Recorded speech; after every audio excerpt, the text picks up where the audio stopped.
दोस्तों नमस्कार, मैं योगेश कुमार और आज हम जो है आधुनिक भारत इतिहास से अपना टॉपिक पढ़ना शुरू करेंगे। और आधुनिक भारत के इतिहास के अंतर्गत हम जो पढ़ेंगे वो पढ़ेंगे 1857 का रिवोल्ट, 1857 की क्रांति।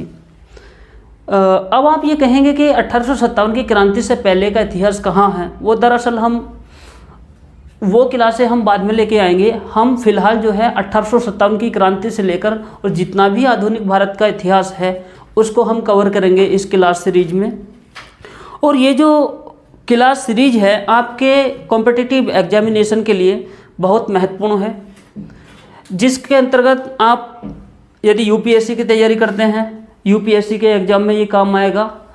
स्टेट पब्लिक सर्विस कमीशन का कोई एग्ज़ाम हो, पीसीएस का, यूपी पीसीएस और बीपीएससी का एग्ज़ाम हो, आरओ एआरओ का एग्ज़ाम हो, या फिर कोई अन्य कॉम्पिटिटिव एग्ज़ाम जिसके अंतर्गत आधुनिक भारत का इतिहास आता है, वहाँ पर ये आपके काम आएगा। हम अपनी इस सीरीज के अंतर्गत जो है कंसेप्ट की तरफ ज़्यादा ध्यान देंगे और फैक्चुअल नॉलेज भी हम लेंगे। और यदि आपको इस क्लास से जुड़े हुए हैंड आउट की ज़रूरत है तो आप हमसे बताइएगा। हम अपना टेलीग्राम का चैनल का लिंक जो है आपको देंगे और उसी के अंतर्गत हम हैंड आउट आपको प्रोवाइड करा देंगे। तो जो बच्चे लिख सकते हैं वो लिख भी सकते, लिखना चाहें लिख लेना, और जो नहीं लिख सकते उन्हें हम बाइलिंगुअल जो है हैंड आउट प्रोवाइड करा देंगे बाया PDF। तो चलिए शुरुआत करते हैं अपने टॉपिक की। 1857 की क्रांति में हम सब कुछ पढ़ेंगे, उसका इंट्रोडक्शन, उसके कारण क्या थे, 1857 की क्रांति किस तरीके से स्टार्ट हुई, शुरू हुई, और 1857 की क्रांति के अंतर्गत लीडरशिप किस किस की थी, किन क्षेत्रों से कौन कौन लोग आए और कहाँ कहाँ किन किन क्षेत्रों में जो है किस तरीके से इस आंदोलन का प्रभाव दिखाई देता है और किस तरीके से इसका विस्तार हुआ भारत के अंतर्गत, ये हम सब समझेंगे। उसके बाद में अंग्रेज़ों ने कैसे इसका पतन कर दिया ये भी हम समझेंगे, और कौन से अंग्रेज अधिकारी किस क्षेत्र में जो है किसको डिफीट कर रहे थे, भारत के नेता को, वो भी हम देखेंगे। और उसके बाद में जब अपने टॉपिक को समराइज करते हुए हम इसका 1857 के रिवोल्ट का इवैल्यूएशन करेंगे और उससे जुड़े हुए कुछ फैक्ट, और उसके बाद में हम कंक्लूजन की तरफ बढ़ेंगे। हो सकता है 1857 की क्रांति के ऊपर जो है आपकी 2.5 से 3 क्लास हो जाएं, या 3 क्लास हम मान सकते हैं, जिस एक क्लास में हम पूरा फैक्ट कवर कर लेंगे और 2 क्लास हमारी कंसेप्ट बेस हो सकती हैं। तो पेशेंस के साथ रखिएगा। हो सकता है स्पीड हम यहाँ पर कम रखें, क्योंकि तेज़ स्पीड में जो है कुछ चीज़ें लैक हो जाती हैं, और हम कोशिश करेंगे यहाँ पर ना केवल हिंदी में हो और ना केवल इंग्लिश में हो, बल्कि बाइलिंगुअल जो है हमारी टर्मिनोलॉजी रहे। मैं ये कोशिश करूँगा पढ़ाने की, तो दोनों ही भाषा के लोग इसे देख सकते हैं। तो चलिए शुरू करते हैं हम 1857 के रिवोल्ट को।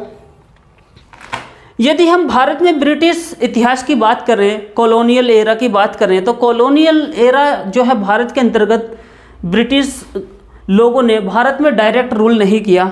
हम जानते हैं भारत के अंतर्गत सबसे पहले जो है अंग्रेजों ने ईस्ट इंडिया कंपनी को जो है भारत में शासन करने के लिए भेजा, और जिस समय भारत के अंतर्गत ईस्ट इंडिया कंपनी व्यापार करने के नाम पर आई थी, हालांकि वो शासन करने ही आई थी, भारत में विस्तार करने ही आई थी, क्योंकि ब्रिटिश लोग हमेशा से जो है विस्तारवादी नीति लेके चले हैं। उनकी पॉलिसी हमेशा दुनिया के अंतर्गत कॉलोनी स्थापित करना रही है, और आज भी कॉलोनी जो है देखी जाती है किसी ना किसी रूप में। वो क्या डिजिटल मीडिया की बात हो या फिर वो चागोस आइलैंड आर्किपेलागो की बात हो, तो आज भी जो है हम बहुत सारे क्षेत्रों में जो है वेस्ट की जो है मोनोपोली देखते हैं हर जगह। तो भारत के अंतर्गत जो है ईस्ट इंडिया कंपनी जो है ट्रेड करने आई थी, व्यापार करने, और ट्रेड करने के क्रम में इसने भारत के अंतर्गत जो है अपनी ब्रिटिश एक्सपेंशनिस्ट पॉलिसी को, विस्तारवादी नीतियों को लागू करना शुरू किया। और हम इसी क्रम में देखते हैं भारत के अंतर्गत जो है अंग्रेजों ने किस तरीके से शासन स्थापित किया। ये मान लीजिए इंडिया का मैप है हमारा, और भारत के अंतर्गत हम बात करते हैं नॉर्थ इंडिया की बात। नॉर्थ इंडिया के अंतर्गत जो है भारत में एक शक्तिशाली शासन हुआ करता था मुगल एम्परर का, और मुगल एम्परर जो है डिक्लाइन हो चुका था पहले ही। ये पहला इतिहास है हम जब हम आधुनिक और मध्यकाल भारत के इतिहास के ट्रांजिशन के टाइम की बात करते हैं तो वहाँ पर ये पढ़ा जाता है। तो नॉर्थ इंडिया के अंतर्गत जो है हमारा जो मुगल शासन था वो कमज़ोर पड़ चुका था, और इसी क्रम में जो है बंगाल के क्षेत्रों में, बंगाल के अंतर्गत ब्रिटिश कंपनी ने जो है अपनी सत्ता स्थापित कर ली थी। दरअसल हुआ क्या, 1757 में जो है प्लासी का युद्ध होता है, प्लासी वॉर, और प्लासी के युद्ध से जो है बंगाल के क्षेत्र में यानी के नदर्न इंडिया के क्षेत्र में, हुगली के क्षेत्र में जो है अंग्रेजों की कंपनी ने जो है इस वॉर से अपनी पॉलिटिकल शक्ति को बढ़ा लिया था, राजनीतिक शक्ति को बढ़ा लिया था। और राजनीतिक शक्ति को बढ़ाने के क्रम में उन्होंने कठपुतली नवाब की अपॉइंटमेंट करना शुरू कर दिया था, जो हम 1757 के प्लासी वॉर के साथ पढ़ते हैं। तो प्लासी वॉर के बाद में इन्होंने जो है आगे बढ़ते हैं ये, और बंगाल के नवाब को पूरी तरीके से उसका पतन करने के लिए, उसको ख़त्म करने के लिए, डिक्लाइन करने के लिए ब्रिटिश कंपनी के द्वारा जो है एक युद्ध और लड़ा गया बंगाल के नवाबों के साथ, और जो है मुग़ल बादशाह को भी जो है डिफीट करना पड़ा, वहाँ पर संधियाँ हुई। तो इसी क्रम में 1764 में जो है बक्सर का युद्ध होता है, बक्सर का युद्ध, बक्सर वॉर होता है।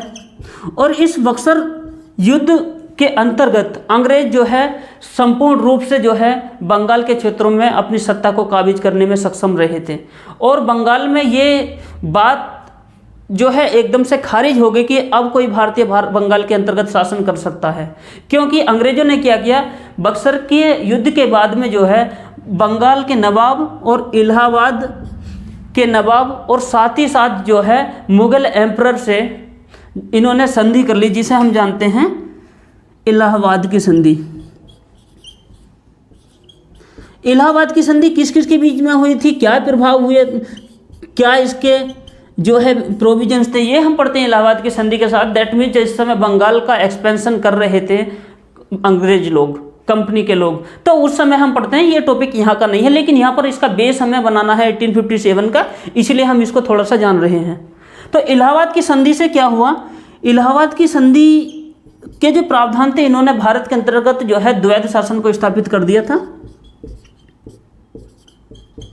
ड्यूअल गवर्नमेंट को जो है स्थापित कर दिया था, और ड्यूअल गवर्नमेंट के स्थापित होने के बाद जो है ड्यूअल गवर्नमेंट मतलब जिसके अंतर्गत दो तरह के प्रावधान होते थे, एक तो दीवानी राइट्स, दीवानी अधिकार। ये जो दीवानी अधिकार थे, दीवानी अधिकार ऐसे अधिकार जहां पर आपको लैंड रेवेन्यू और रेवेन्यू सिस्टम के अधिकार मिलते हैं, जहां से आप रेवेन्यू कमा सकते हो, ऐसे अधिकार। और दूसरा जो है एडमिनिस्ट्रेटिव राइट्स,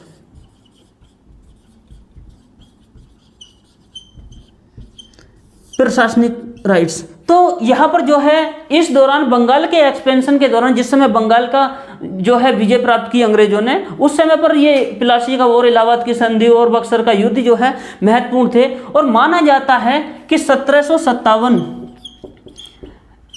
ऐसा वर्ष था जिस समय पर बंगाल के क्षेत्रों में जो है कंपनी की सत्ता स्थापित हो गई थी, और कंपनी ने जो है ना केवल बंगाल के अंतर्गत बल्कि 1757 से लेकर 1857 तक भारत के अंतर्गत कंपनी ने पूरे 100 वर्षों तक शासन किया,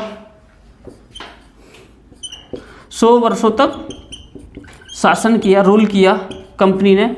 और कंपनी ने जो ये 1757 से 1857 के अंतर्गत रूल किया भारत में, इसका मतलब बिल्कुल ये नहीं था कि बहुत कुछ 100 वर्षों में शांति के साथ में चल रहा था, अंग्रेज बहुत खुश थे, भारत में शासन कर रहे थे, और भारतीय लोग अंग्रेजों से बहुत खुश थे कि वाह वाह महारानी हमें लूटने आ गई, हमें जो है निचोड़ने आ गई। ऐसा कुछ नहीं था। दरअसल 1757 से लेकर 1857 के बीच जो है ब्रिटिश गवर्नमेंट ने जो अपनी इकोनॉमिक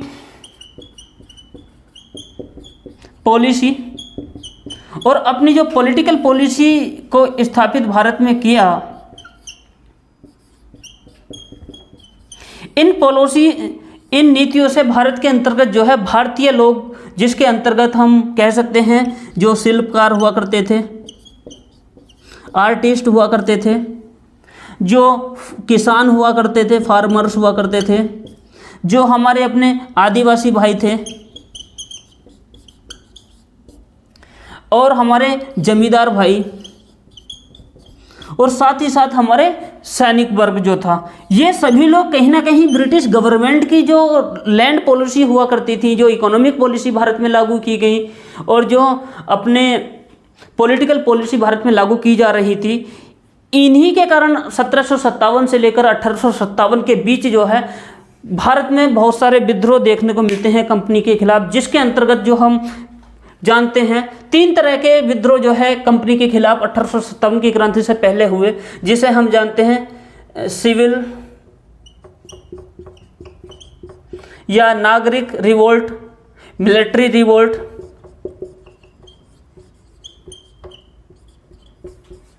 दूसरा ट्राइबल्स रिवोल्ट,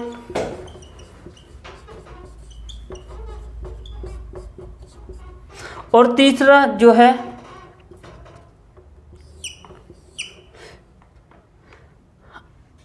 नागरिक रिवोल्ट।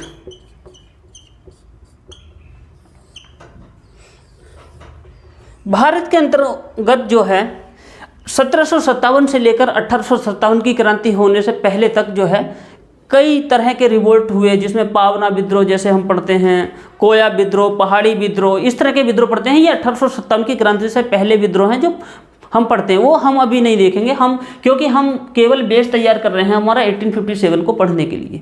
तो इस तरीके से हम ये कह सकते हैं कि 1757 की जो प्लासी का युद्ध हुआ और 1857 की क्रांति के बीच जो है, इन 100 वर्षों के बीच में बहुत कुछ शांति के साथ नहीं चल रहा था। तो भारत में बहुत सारा ग्रुप जो है ऐसे थे जो ब्रिटिश ईस्ट इंडिया कंपनी से नाराज थे, और कहीं ना कहीं उनकी नाराजगी भारत के अंतर्गत विद्रोह के रूप में जो है अंग्रेजों के खिलाफ दिखाई पड़ती है हमारे आधुनिक भारत के इतिहास के अंतर्गत। तो अब जो है हम शुरुआत करते हैं 1857 की क्रांति की, जिसके अंतर्गत हम सबसे पहले शुरुआत करेंगे अपने क्यों हुआ 1857 की क्रांति का विद्रोह, और 1857 की क्रांति के क्या क्या कारण थे, इसका बैकग्राउंड हमने तैयार कर लिया है। So let start. तो हम अब जो है 1857 के रिवोल्ट के जो कारण हैं इनकी तरफ ध्यान देंगे और देखेंगे किस तरीके से ब्रिटेन की महारानी ने भारतीयों को चूसना शुरू किया 100 वर्षों में कंपनी के माध्यम से, और भारतीयों ने उसके खिलाफ किस तरह की प्रतिक्रिया दी, क्योंकि अंग्रेज तो भारत को चूस नहीं आए थे। बताओ, सोने की चिड़िया को अंग्रेजों ने जो है कबूतर बना के रख दिया। आज भी हम कबूतर बने हुए हैं, और ब्रिटेन की जो है जीडीपी का आज भी भारतीय योगदान जो है काफ़ी बड़ा है ब्रिटेन की जीडीपी में। तो इस कदर लूटा हमें, इस कदर जो है निचोड़ दिया कि कबूतर बन गए सोने की चिड़िया से। तो हम देखते हैं ये कबूतर जब वो हमें बना रहे थे तो हमने कैसी प्रतिक्रिया दी थी कंपनी के खिलाफ। तो कंपनी ने क्या किया, भारत के अंतर्गत जो है सबसे पहला वो अपनी आर्थिक पॉलिसी को, आर्थिक नीतियों को, इकोनॉमिक पॉलिसी को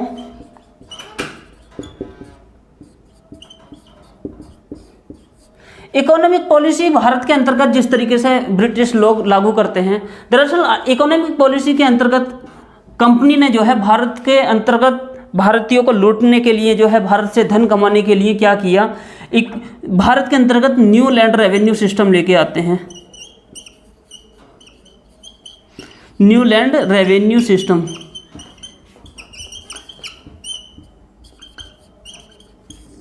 नई भू राजस्व नीतियाँ लेके आते हैं, जिसके अंतर्गत हम जो है परमानेंट सेटलमेंट देखते हैं, स्थायी बंदोबस्त। ये स्थायी बंदोबस्त हम अलग से टॉपिक पढ़ते हैं, यहाँ पर हम ज़्यादा बात नहीं करेंगे। स्थायी बंदोबस्त क्या था आर्थिक नीतियों में, भू राजस्व नीतियों में, दरअसल वो भारत के अंतर्गत जो कंपनी आई थी वो धन कमाने आई थी। तो उन्होंने क्या किया कि भारतीयों से अधिक कैसे धन निकाला जाए, क्योंकि भारतीय अर्थव्यवस्था जो है आज भी एग्रीकल्चर पर डिपेंड है, और उस समय एग्रीकल्चर का बहुत बड़ा हिस्सा भारतीय जीडीपी में हुआ करता था। अब अगर आपको जो है पैसा कमाना है भारत में, तो कहीं ना कहीं ऐसी नीतियाँ लागू करनी पड़ेंगी जो अर्थव्यवस्था के एग्रीकल्चर क्षेत्र से जुड़ी हो, कृषि से जुड़ी हो। तो कृषि के क्षेत्र में इन्होंने स्थायी बंदोबस्त जो है खासतौर पर बंगाल के क्षेत्रों में जो है बड़े स्केल पर लागू की।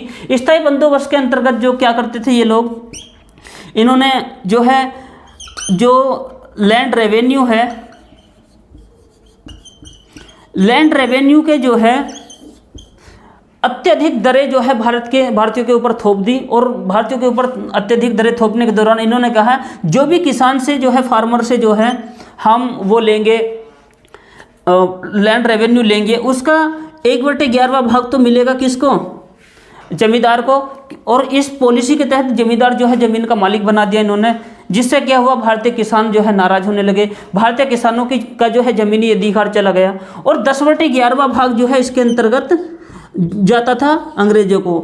अब क्योंकि जो जमींदारों को 1/11वां भाग मिलता था, तो जमींदार जो है भारत में एग्रीकल्चर में इन्वेस्टमेंट करने की बजाय जो है शहरों की तरफ भागने लगते थे, और बीच में जो है लैंड रेवेन्यू को इकट्ठा करने के लिए छोड़ के चले जाते थे किसी तीसरे व्यक्ति को। तो इससे क्या हुआ, जमींदार और किसानों के बीच में जो है खाई सी बनती चली गई, बहुत सारे मीडिएटर, मध्यस्थ जो है लोग आ गए और किसानों को लूटना शुरू कर दिया। तो इससे क्या हुआ, भारत के अंतर्गत जो है कृषि का जो है ढांचा वो पूरी तरीके से बदलने लगा, और भारतीय किसानों का शोषण बढ़ने लगा, क्योंकि दूसरी तरफ इन्होंने भारत के अंतर्गत कृषि को कमर्शियलाइजेशन करना शुरू कर दिया, कृषि का वाणिज्यकरण करना शुरू कर दिया, जिससे कि भारत के अंतर्गत आपको जो है भूखमरी और अकाल जैसी व्यवस्थाएं भी देखने को मिलती हैं। किस तरीके से भारतीयों का शोषण बढ़ता जा रहा था।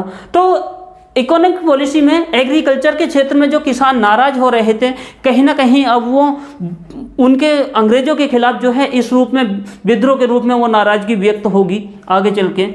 तो दूसरा जो है, भारत के अंतर्गत अंग्रेजों ने अपनी ट्रेड पॉलिसी की अगर हम बात करें, ट्रेड पॉलिसी के क्षेत्र में जो है हम देखते हैं, भारत के अंतर्गत जो है इन्होंने, जब से अंग्रेज भारत में आए थे, और हम 1757 से अगर हम बात करें, 1757 के प्लासी के युद्ध के बाद से अगर हम बात करें, तो 1813 तक ही, 1813 और 1823 तक भारत के अंतर्गत जो है कंपनी की ट्रेड मोनोपोली बनी रही, ट्रेड मोनोपोली, ट्रेड मोनोपोली, और दूसरी तरफ फ्री ट्रेड। ऐसा अंग्रेजों लोगों को लगता था कि फ्री ट्रेड जो है अंग्रेजों का जो है जन्मसिद्ध अधिकार है, और अंग्रेज ही जो है केवल व्यापार कर सकते हैं और कोई उनके सामने व्यापार नहीं कर सकता। तो इससे क्या हुआ, अर्थव्यवस्था के क्षेत्र में भारतीय लोगों के जो हैंडीक्राफ्ट और विलेज इंडस्ट्री हुआ करती थी, वो जो है कहीं ना कहीं उसका धीरे धीरे पतन होने लगा, क्योंकि एक तरफ अंग्रेजों ने जो है मोनोपोली कंपनी की बनाई हुई है, दूसरे लोग जो है व्यापार नहीं कर सकते, और दूसरे लोगों के व्यापार पे इन्होंने जो है ट्रेड पॉलिसी के तहत बहुत ज़्यादा टैरिफ लगा दी, जिससे कि भारतीय वस्तुएं जो है बाजारों में बिकना बंद होने लगी और भारतीय वस्तुओं की कीमत बढ़ने लगी। तो उससे क्या हुआ, भारतीय विलेज की जो अर्थव्यवस्था थी, गाँवों की जो अर्थव्यवस्था थी, वो अर्थव्यवस्था डूबने लगी। तो कहीं ना कहीं गांव के लोग जो है ब्रिटिश लोगों से, कंपनी के लोगों से नाखुश रहेंगे, और वो नाराजगी जो है कहीं ना कहीं विद्रोह के रूप में दिखाई देगी। तो हम अगर आगे ट्रेड पॉलिसी के अंतर्गत यदि बात करें, तो भारत के अंतर्गत अंग्रेजों ने जो है, क्योंकि ब्रिटेन के अंतर्गत जो है, ब्रिटेन के अंतर्गत इसी बीच क्या हो गया था, औद्योगिक क्रांति हो गई थी, और ये जो औद्योगिक क्रांति हुई इस ब्रिटेन के अंतर्गत, इसने और भी जो है अहम भूमिका निभाई भारतीय अर्थव्यवस्था को कमजोर करने के लिए। कि किस तरीके से, अब ब्रिटेन में औद्योगिक क्रांति हो गई, इस औद्योगिक क्रांति से क्या हुआ, ब्रिटेन के अंतर्गत मशीन से बनी वस्तुएं, मशीन से बने गुड्स, अब अंग्रेज क्या करते थे, भारतीय बंदरगाहों से, भारत के गांवों से इकट्ठा करते थे जो है रॉ मटेरियल, और वो रॉ मटेरियल पहुंचता था कहां पर, ब्रिटेन, और ब्रिटेन में जो है उससे उस कच्चे माल से जो है कपड़े बनाए जाते थे, वस्तुएं बनाई जाती थी, और वो वस्तुएं भारतीय बाजारों में डंप की जाती थी लाके। इससे क्या हुआ, भारत की जो हैंडीक्राफ्ट इंडस्ट्री थी, जो हस्तशिल्प उद्योग थे, जो आर्टिसियन थे, उनका व्यापार ठप होने लगा, और ग्रामीण उद्योग धंधे और अधिक ठप हो गए मशीनीकरण हो जाने से। क्योंकि अब सीधी सी बात है, आप जो है पीटर इंग्लैंड का मशीन से बना हुआ कपड़ा पहनोगे या फिर जो है हाथ से बुना हुआ कोई कपड़ा पहनोगे, तो इससे क्या होता है, इंडस्ट्री डूबने लगी। और जब इंडस्ट्री डूबने लगी, और क्योंकि एक तरफ औद्योगिक क्रांति हो गई है,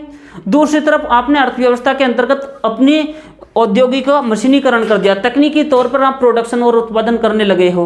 तो उसके बाद में ब्रिटेन के अंतर्गत जो है, दुनिया के अंतर्गत जब भाप का इंजन बन गया, तो रेलवे का विकास होने लगा, और उसी क्रम में भारत के अंतर्गत जो है रेलवे का डेवलपमेंट करना शुरू किया इन लोगों ने। भारत में क्या करना शुरू किया, रेलवे का डेवलपमेंट। अब क्या होता है, रेलवे के डेवलपमेंट से जो है ट्रांसपोर्टेशन वस्तुओं का आसान होने लगा।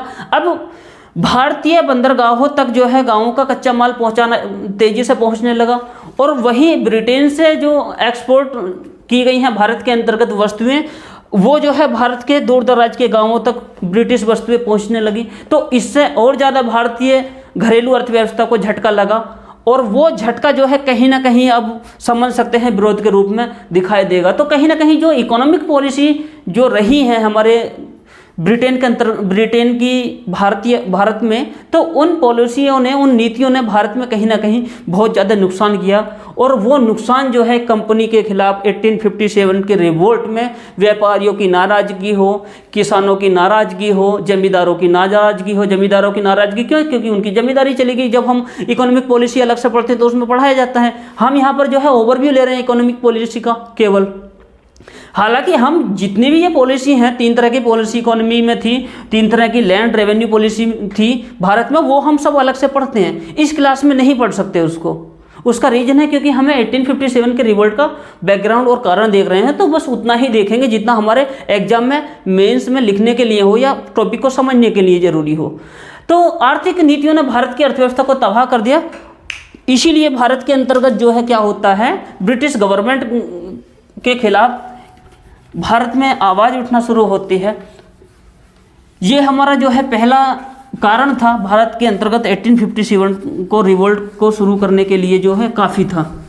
अब हम आगे देखते हैं भारत के अंतर्गत कंपनी के द्वारा लाई गई पॉलिटिकल पॉलिसी, राजनीतिक नीतियाँ क्या थी भारत के अंतर्गत। पॉलिटिकल पॉलिसी, देखो ब्रिटेन जो है, ब्रिटेन की ना केवल यदि हम बात करें पूरे यूरोप के अंतर्गत ज़्यादातर कंट्री, जो बड़ी कंट्री, जो शक्तिशाली कंट्री, महाशक्ति हुआ करती थी इतिहास के अंतर्गत, क्या वो जर्मनी हो या फ्रांस हो या पुर्तगाल हो या ब्रिटेन हो या ऑस्ट्रिया हो, ये सभी देश जो है कहीं ना कहीं इनकी हमेशा पॉलिसी रही है विस्तारवादी नीति। तो ब्रिटेन के अंतर्गत भी विस्तारवादी नीति जो है बहुत ज़्यादा हावी थी, और इनका काम था दुनिया के अंतर्गत अपनी कॉलोनी स्थापित करना, उपनिवेश स्थापित करना। उपनिवेश क्या होता है ये हम बेसिक कंसेप्ट में पढ़ते हैं, जो यहाँ पर नहीं पढ़ेंगे। तो विस्तारवादी नीतियों के तहत कंपनी ने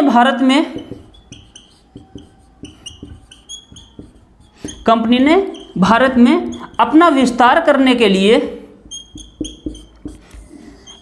कंपनी की सत्ता को विस्तारित करने के लिए इन्होंने 3 तरह की पॉलिसी यहाँ पर लेके आए थे ये लोग, जिसके अंतर्गत हम पढ़ते हैं सब्सिडरी स्टेट पॉलिसी,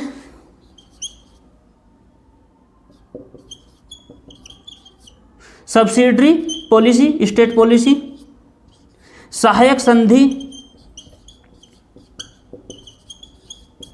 अब सहायक संधि क्या होती थी इसको समझते हैं पहले थोड़ा सा।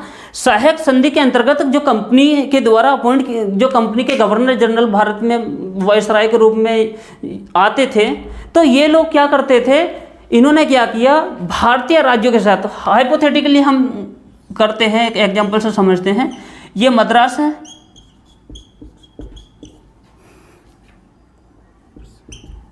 और ये हैदराबाद है मान लीजिए, और ये मराठा क्षेत्र, मराठाओं का क्षेत्र था। अब मान लीजिए इन्हें जो है क्या करना है, ये मद्रास के ऊपर कब्जा करने वाले हैं अंग्रेज लोग। ये क्या करेंगे, मराठियों से जो है समझौता कर लेंगे और मराठियों से कह देंगे आप मद्रास के अंतर्गत मत आना। ठीक, ये इन्होंने कहा, भारतीय राज्यों से, भारतीय राज्यों को हराने के लिए सहयोग लेना शुरू किया। और बदले में ये क्या करते थे, मान लीजिए इन्हें किसी एक राज्य पर कब्जा करना है, तो ये क्या करेंगे, मराठाओं से संधि कर ली, और मराठाओं के अंतर्गत जो है मराठाओं के खर्चों पे इन्होंने क्या कर दिया, अपनी सेना रख दी और अपना एक रेजिडेंट अपॉइंट कर दिया। और उस रेजिडेंट की अपॉइंटमेंट से जो एजेंट होता था ब्रिटेन का, कंपनी का, वो जो है सारी जानकारी देता था किसको, कंपनी को। तो मराठाओं पर कब्जा कर लिया। तो इस तरीके से भारत के बहुत सारे राज्यों पे जो है सहायक संधि के तहत, सब्सिडरी स्टेट पॉलिसी के तहत इन लोगों ने जो है ये भारत पर कब्जा करना शुरू किया। और इससे क्या हुआ, भारतीय राज्य जो है धीरे धीरे और भी कमजोर होने लगे। तो कहीं ना कहीं एक्सपेंशन पॉलिसी का ही तो परिणाम था ये सहायक संधि। अगला, doctrine of lapse. Doctrine of lapse. ये भी जो है भारत के अंतर्गत अंग्रेजों के द्वारा लागू की गई एक ऐसी पॉलिसी थी जिसके अंतर्गत भारतीय राज्यों के ऊपर इनका कब्जा करना मोटिव हुआ करता था, और भारतीय राज्यों को जो है फंसा लिया जाता था किसी न किसी रूप में, और भारतीय राज्यों पर कब्जा कर लेते थे, और भारतीय राज्यों पर कब्जा कर लिया पूरी तरीके से राजनीतिक रूप में ये जो क्या होते थे, अंग्रेज लोग हो जाते थे शक्तिशाली भारत में। और भारत में ये शक्तिशाली हो जाते थे, तो अब सीधी सी बात है, जब भारतीय राज्यों को मौका मिलेगा ब्रिटेन के खिलाफ, कंपनी के खिलाफ लड़ने का, और वो मौका 1857 की क्रांति ने दे दिया, तो 1857 की क्रांति को जो है बढ़ाने में कहीं ना कहीं अंग्रेजों की जो विस्तारवादी नीति थी ये भी परिणाम स्वरूप काम कर रही थी। जैसे कि हम डलहौजी की पॉलिसी देखते हैं, अगर एग्जाम्पल समझें, और डलहौजी की पॉलिसी, डलहौजी की नीति, डलहौजी की नीति क्या थी? डलहौजी की नीति थी राज्य हड़प नीति।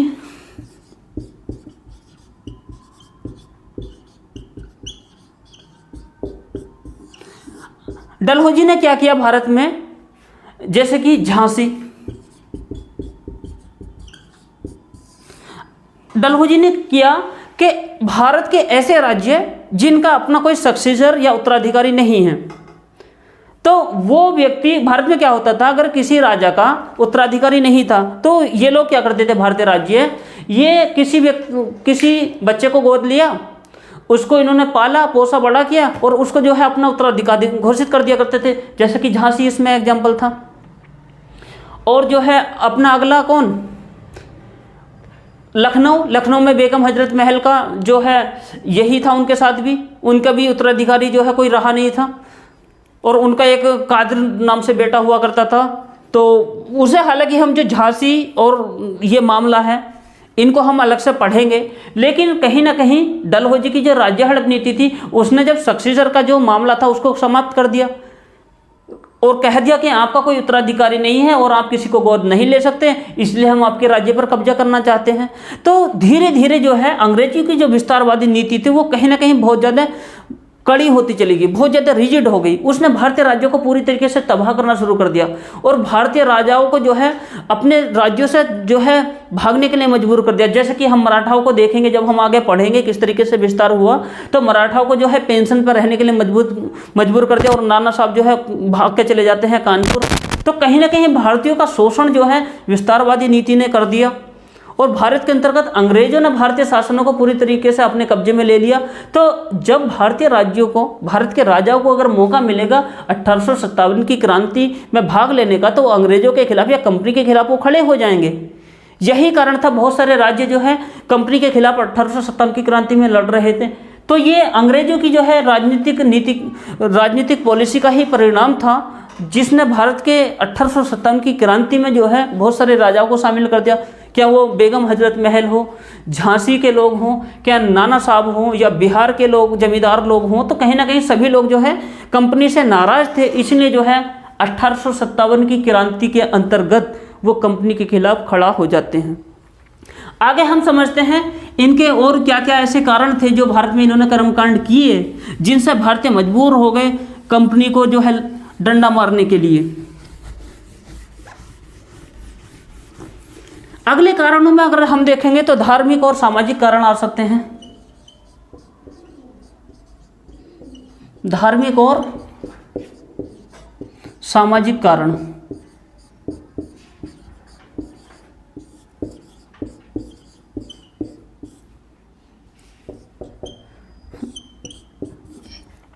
दरअसल होता क्या था, क्योंकि ब्रिटिश लोग भारत के अंतर्गत जो है शासन रूल कर रहे थे, कंपनी का रूल था। अब कंपनी क्या करता था, क्योंकि कंपनी के पास में इतने लोग नहीं थे कि वो पूरी तरीके से प्रशासन के लिए केवल अपने ही लोगों को जो है अपॉइंट करें, तो क्या करते थे वो कहीं ना कहीं जो भारतीय धर्म है, हिंदू धर्म हो, क्या वो मुस्लिम धर्म हो या सिख धर्म हो, भारतीय धर्मों को जो है वो ईसाइयत के मुकाबले जो है नीचे समझते थे।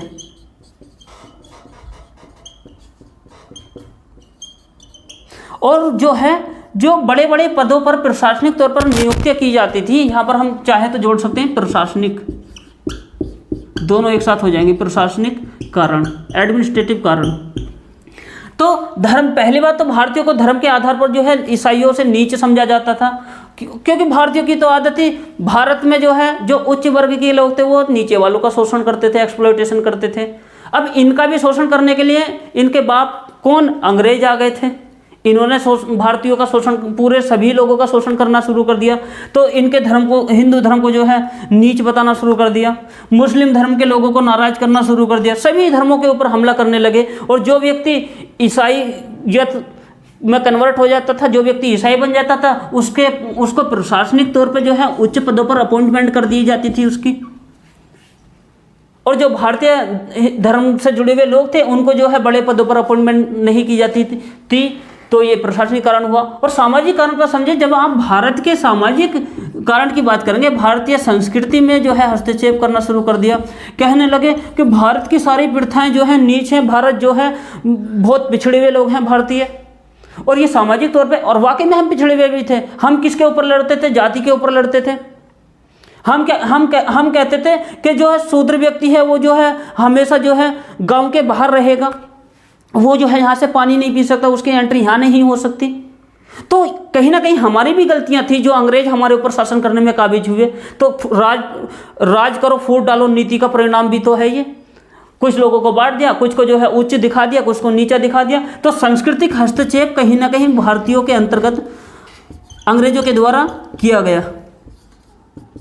और अंग्रेजों ने जब भारतीय संस्कृति में, भारतीय समाज में और भारतीय धर्मों में हस्तक्षेप किया, तो कहीं ना कहीं ब्रिटिश कंपनी के खिलाफ भारतीयों की जो आग है वो दिखाई देगी। और यही कारण है कि 1857 की क्रांति में बहुत सारे धार्मिक लोगों ने और संस्कृति से जुड़े हुए लोगों ने भारत के में 1857 की क्रांति में भाग लिया। प्रशासनिक तौर पर जो है भारतीय लोग नाराज थे, क्योंकि इन्हें कम वेतन दिया जाता था, क्योंकि ये नीच थे धर्म के आधार पर, क्योंकि नीच थे ये जाति के आधार पर अंग्रेजों के मुकाबले। और अंग्रेज जो है अपने आप को दुनिया में सुपरमैन समझते थे कि हम दुनिया के सुपरमैन हैं, हम सबसे सर्वश्रेष्ठ हैं, और भारतीयों को हमेशा नीचा दिखाते थे। तो कहीं ना कहीं अंग्रेजों की जो धार्मिक, राजनीतिक और प्रशासनिक पॉलिसी थी, नीतियाँ थी, ये भी भारत में 1857 की क्रांति को आग लगा रही थी पिछले 100 वर्षों में। यही कारण है कि 1857 की क्रांति में इतना बड़ा विद्रोह कंपनी के खिलाफ भारत में देखने को मिलता है। चलिए आगे बात करते हैं हम और कारणों पर। तो अब हम बात करेंगे ऐसे कारण जो भारतीयों से कम जुड़े हुए थे और बाहरी शक्तियों से ज़्यादा जुड़े हुए थे। तो हम समझेंगे अब बाह्य कारण। बाह्य कारणों में अगर हम बात कर रहे हैं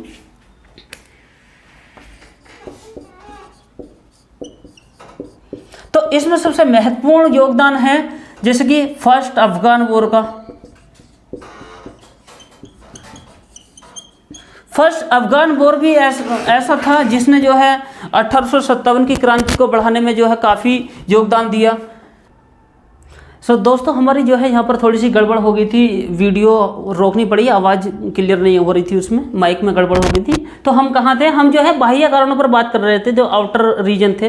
दरअसल जो है इंडिया के अंतर्गत कहीं ना कहीं अंग्रेजों ने ये भ्रांति फैला रखी थी भारतीयों के मन में कि अंग्रेज लोगों से जीतना नामुमकिन है, अंग्रेज अजय हैं, अंग्रेज जो है सुपरमैन हैं, शक्तिशाली हैं, वो किसी को भी पीट सकते हैं, उन्हें कोई पीट नहीं सकता। लेकिन ये भ्रम उस समय टूट गया जब दुनिया के अंतर्गत एक घटनाएं होती हैं कुछ, जैसे कि फर्स्ट अफगान वॉर में कहीं ना कहीं ये भ्रम टूट गया था।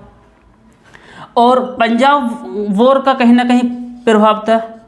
पंजाब का जो युद्ध था, पंजाब वॉर हम पढ़ते हैं पंजाब एक्सपेंशन के साथ, तो पंजाब वॉर 1845, इसका भी कहीं ना कहीं 1857 की क्रांति को उजागर करने में योगदान था। और दुनिया के अंतर्गत जो सबसे महत्वपूर्ण घटना होती है वो होती है क्रीमिया युद्ध। क्रीमिया युद्ध, क्रीमिया वॉर जो होता है 1854।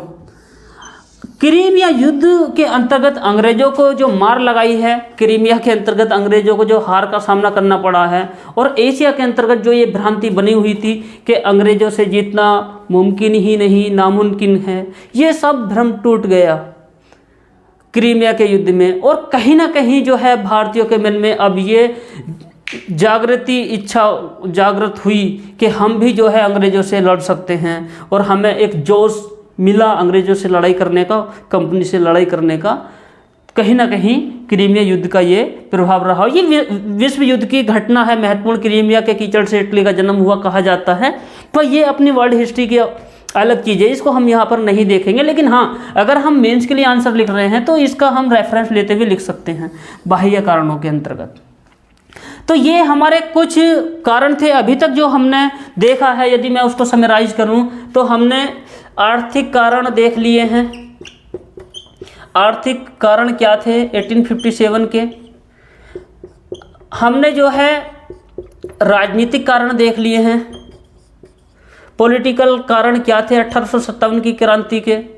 हमने जो है धार्मिक और सामाजिक कारण देख लिए हैं। धार्मिक कारण क्या थे 1857 की रिवोल्ट के। और हम अभी तक जो है एक कारण बाह्य घटनाओं का प्रभाव, कहीं ना कहीं बाह्य घटनाओं का प्रभाव भी हम देख चुके हैं, इसका रेफरेंस लेते हुए। और अगला जो हम अब देखेंगे भारत के अंतर्गत 1857 की क्रांति में जो है योगदान था, वो सिपाहियों का असंतोष था। सिपाही जो है कहीं ना कहीं नाराज थे कंपनी से, कंपनी के शासन थे। वो क्यों नाराज थे, क्या रीजन था उसको देखते हैं। और हाँ, प्रशासनिक कारण भी हम देख चुके हैं। प्रशासनिक कारण बहुत ज़्यादा बड़ा है नहीं, जो मैंने बता दिया काफ़ी है वही। बस ये कीवर्ड हैं, इनके आसपास घूम के अगर हम 1857 की क्रांति के कारणों को समझें तो ज़्यादा अच्छा होगा, और ये लिखने में हमारे लिए बहुत हेल्पफुल होगा, और हम कहानी के तौर पर इनको याद रख सकते हैं। और फैक्चुअल इन्फॉर्मेशन तो मैं आपको हैंड आउट में भी मिल जाएगी, छोटी छोटी इन्फॉर्मेशन। तो आगे हम बढ़ते हैं। जो सिपाहियों का डिसकंटेंट ऑफ एमंग इन सिपाहियों के बीच में जो है डिसकंटेंट था कहीं ना कहीं। एक मिनट, मार्कर थोड़ा गड़बड़ हो गया है। तो सिपाही जो थे कहीं ना कहीं असंतोष रखते थे। सिपाहियों का जो है असंतोष था कंपनी से। क्या असंतोष था दरअसल इनका? भारत में यदि हम कंपनी की सेना की बात करें, कंपनी की सेना, कंपनी की जो मिलिट्री होती थी, ये बंगाल,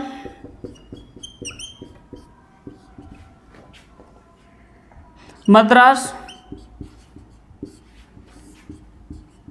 और बम्बई, उस समय बम्बई ही कहा जाता था। ये मुंबई वगैरह अभी हुए हैं, बहुत पुरानी बात नहीं है। तो अंग्रेजों के 3 बड़े प्रांतों के अंतर्गत जो है मद्रास, बम्बई और बंगाल, इनके अंतर्गत कहा जाता है। तीनों को यदि हम मिलाएं तो लगभग 2.5 लाख से ऊपर, अप्रोक्स 2.50 लाख तक सिपाही जो है भारतीय हुआ करते थे। और एक बहुत बड़ा हिस्सा कंपनी की सेना के अंतर्गत भारतीय सिपाहियों का था। और बंगाल की यदि हम स्पेशली बात करें तो बंगाल की सेना में जो है जैसे कि भूमिहार ब्राह्मण, बिहार के क्षेत्रों में भूमिहार ब्राह्मण, राजपूत, और ये लोग कहीं ना कहीं जो हैं भारत के अंतर्गत कंपनी की सेना में शामिल थे। तो भारतीय सैनिकों की जो है बहुत ज़्यादा नाराज़गी होती थी कंपनी से कुछ चीज़ों को लेकर, जैसे कि उच्च पदों पर अपॉइंटमेंट को लेकर, उच्च पदों पर नियुक्ति को लेकर। कंपनी के द्वारा भारतीय लोगों को, जो सिपाही थे कंपनी के अंतर्गत, कंपनी की सेना के अंतर्गत, वो भारतीय सिपाही डिसकंटेंट थे वो कंपनी से। कंपनी की जो पॉलिसियाँ थी, जो नीतियाँ थी, जैसे कि हाईएस्ट पोस्ट के ऊपर जो है अपॉइंटमेंट करना, appointment of highest post in military of east India company. तो कंपनी की सेना के अंतर्गत जो अपॉइंटमेंट मिलती थी वो कहीं ना कहीं जो ब्रिटिश ऑफिसर होते थे,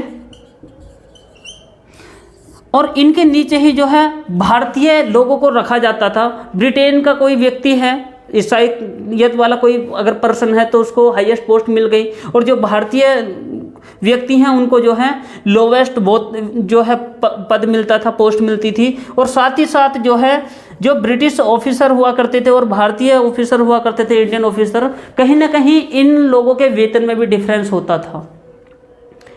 और इसी डिफरेंस के चलते कारण, डिफरेंस क्यों होता था कि भारतीय लोग जो है अच्छे नहीं हैं, भारतीय लोग जो है नीच हैं, ये कहीं ना कहीं ये जो हीन भावना भारतीयों के प्रति रखते थे, वही हीन भावना अंग्रेज हम सब भारतीयों के प्रति रखा करते थे। तो ये भी एक कारण था कि 1757 से लेकर 1857 के बीच जो है काफ़ी हमें विद्रोह देखने को मिलते हैं कंपनी के सेना के अंतर्गत। जैसे हम बैरकपुर छावनी का विद्रोह देखते हैं, बैरकपुर छावनी का जो है, बैरकपुर कंटेनमेंट का जो विद्रोह है, बंगाल के अंतर्गत जो है रिवोल्ट हुए, बंगाल की मिलिट्री में बंगाल मिलिट्री रिवोल्ट आपको देखने को मिलेंगे। साथ ही साथ जैसे कि वेल्लोर रिवोल्ट,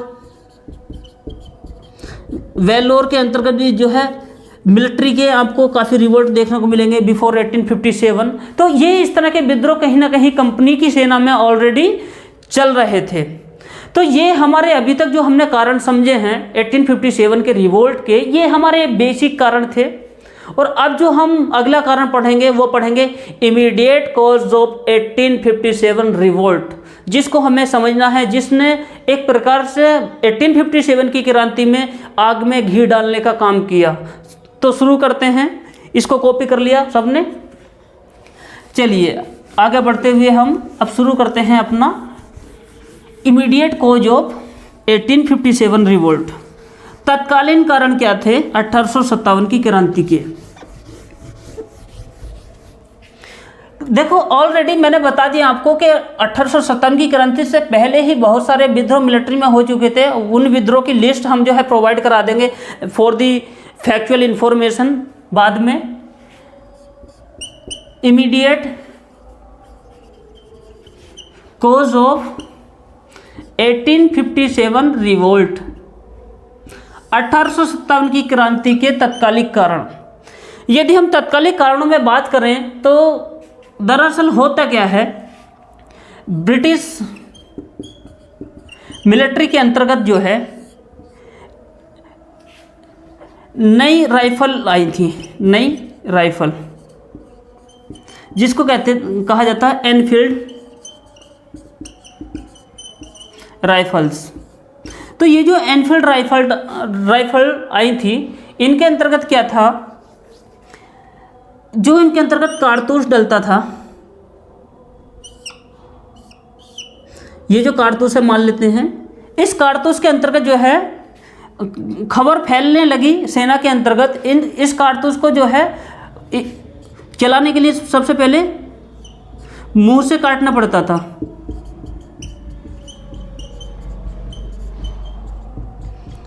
और ये जो मुंह से काटना पड़ता था कारतूस को सीलन से बचाने के लिए, कारतूस को जो है पानी से बचाने के लिए कारतूस के अंतर्गत जो है चर्बी लगाई गई थी। चर्बी जो है कहा जाता है कि सूअर और गाय की चर्बी का इस्तेमाल इसमें किया गया था। और सूअर जो है मुस्लिम धर्म के अंतर्गत जो है गलत चीज़ मानी जाती है, और गाय को जो है हिंदू धर्म में बहुत ज़्यादा पवित्र माना जाता है। और ये कारतूस अगर मुंह से काटना पड़ेगा, क्योंकि ऑलरेडी बंगाल के अंतर्गत जो सैनिक हैं वहाँ पर भूमिहार ब्राह्मण हैं, राजपूत हैं, जो हिंदू धर्म को बहुत अच्छे से मानते हैं। वहीं मुस्लिम सैनिक जो हैं वो भी नाराज थे कि उन्हें मुँह से काटना पड़ेगा क्योंकि इसमें सूअर की चर्बी लगी है। तो कहीं ना कहीं ये कंपनी के अंतर्गत जो है ये कारतूस की जो हीन भावना थी वो बढ़ने लगी। और क्योंकि मुंह से काटना पड़ता था इसे, और भी ज़्यादा बहुत बड़ी बात थी किसी व्यक्ति के लिए, धार्मिक तौर पर, सामाजिक और राजनीतिक तौर पर बहुत ज़्यादा प्रतिष्ठा का विषय होती थी गाय और सूअर का इस्तेमाल न करना। तो इससे क्या हुआ, कंपनी के अंतर्गत जो है सेना में बहुत ज़्यादा असंतोष फैल गया, बढ़ गया। और एनफील्ड राइफल का जो है, एनफील्ड राइफल, ये जो नई राइफल भारत के अंतर्गत कंपनी लेके आई है, इस एनफील्ड राइफल का उपयोग करने से use of Enfield rifle in military, इसको जो है मना कर दिया गया। मना कर दिया गया, किसके द्वारा? भारतीय सैनिकों के द्वारा। और जब भारतीय सैनिकों ने मना कर दिया तो उनमें सबसे महत्वपूर्ण एक व्यक्ति होते थे, कौन? मंगल पांडे। और मंगल पांडे ने जो है कंपनी के अंतर्गत, सेना के अंतर्गत बहुत ज़्यादा उत्पाद मचा दिया। और उन्होंने जो इस तरीके से उत्पाद मचाया है, इस उत्पाद को आप देखने के लिए मूवी देख सकते हैं आमिर खान की 1857 की रिवोल्ट पे जो बनी हुई है। तो एनफील्ड राइफल के उपयोग ना करने के लिए मंगल पांडे का विद्रोह, और उसके बाद में मंगल पांडे को जो है अंग्रेजों के द्वारा फांसी दे दी जाती है। और फांसी देने के बाद जो है कहीं ना कहीं ब्रिटिश गवर्नमेंट के खिलाफ पूरे देश में जो है आग सी लग गई और कंपनी के खिलाफ लोग खड़ा होना शुरू होते हैं। और यहीं से जो है हमारे 1857 की इमीडिएट कॉज को देखते हुए रिवोल्ट शुरू हो जाता है। और बाकी जो है हम दूसरी क्लास में देखेंगे यहाँ से आगे का। धन्यवाद।